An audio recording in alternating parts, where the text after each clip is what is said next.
नमस्कार साथियों, मैं अनीता श्रीवास्तव आपका हार्दिक अभिनंदन करती हूँ। श्रीमद् वाल्मीकि रामायण में आज का प्रसंग है सुग्रीव का श्री राम को उत्साह प्रदान करना।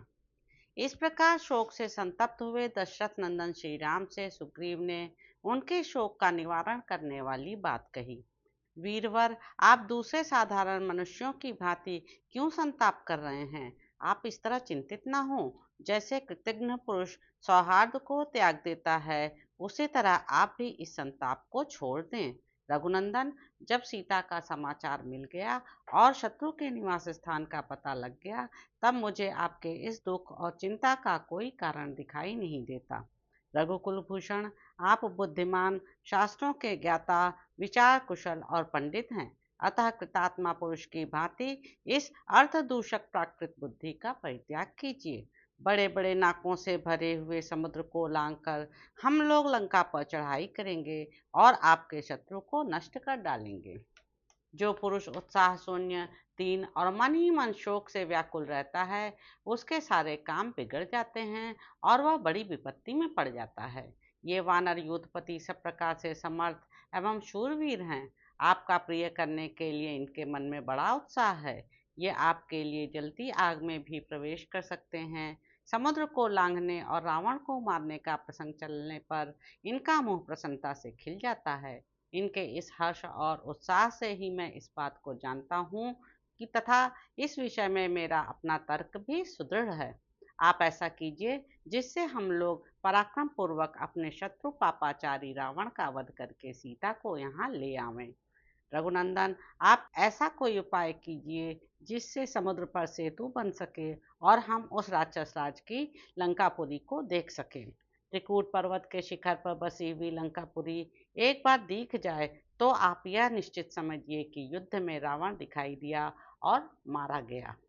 वरुण के निवास भूत घोर समुद्र पर पुल बांधे बिना तो इंद्र सहित संपूर्ण देवता और असुर भी लंका को पददलित नहीं कर सकते।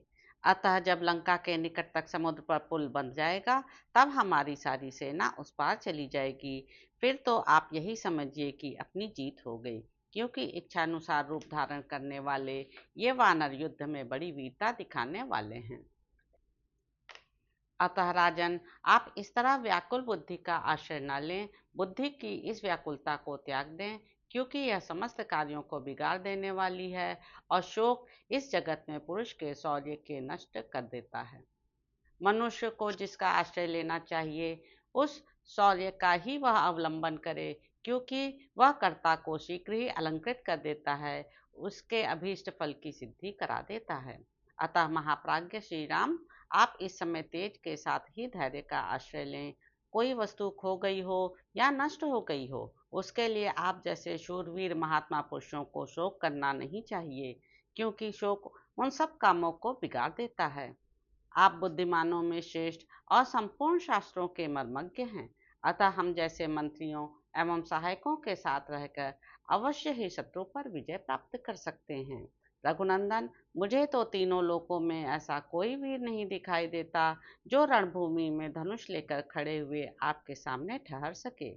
वानरों पर जिसका भार रखा गया है, आपका वह कार्य बिगड़ने नहीं पाएगा। आप शीघ्र ही इस अक्षय समुद्र को पार करके सीता का दर्शन करेंगे। पृथ्वीनाथ, अपने हृदय में शोक को स्थान देना व्यर्थ है।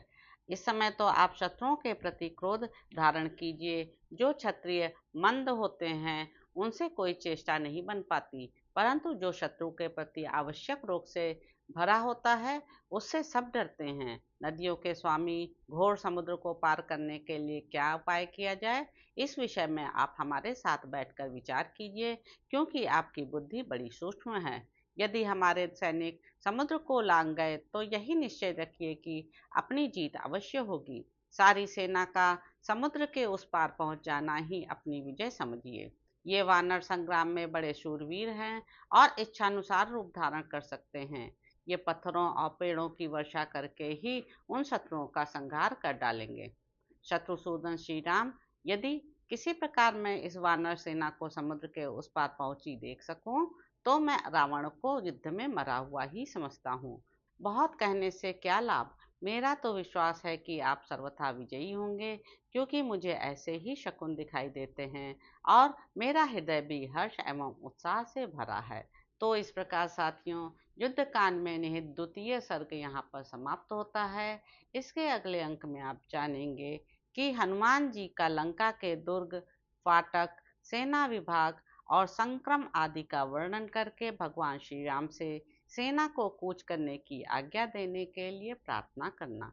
तो अब आपसे अगले अंक में मुलाकात होगी। मेरे YouTube चैनल संवाद विद अनीता को लाइक करें, शेयर करें, सब्सक्राइब करें।